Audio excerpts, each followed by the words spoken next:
Okay, everybody.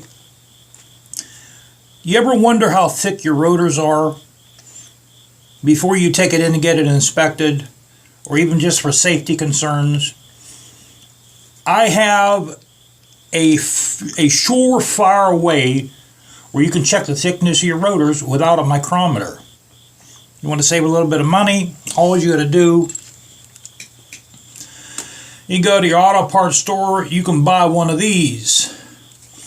This is a tire tread depth gauge. You can get one of these in Walmart for 99 cents. Auto parts stores a couple bucks, maybe $2.99. Now in my case, I have a piece of a magnet I got out of an old speaker. Make sure your magnet's clean or you'll get a improper depth measurement.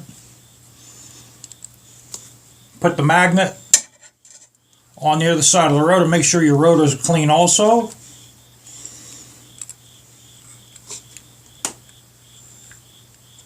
Push your depth measurement all the way in. You press it against the magnet. And then the part of your depth finder against the outer side of your rotor.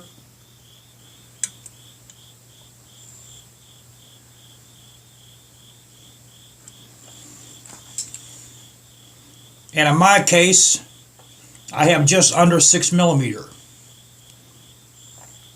That's how you check the thickness of your rotors, because the minimum thickness for a lot of states is 5 millimeter. Some states are 5.5 millimeter.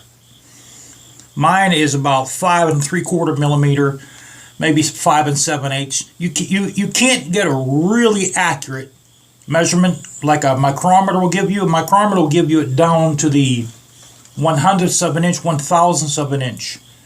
But this is real close. This will actually give you a really close idea without spending the money on a micrometer.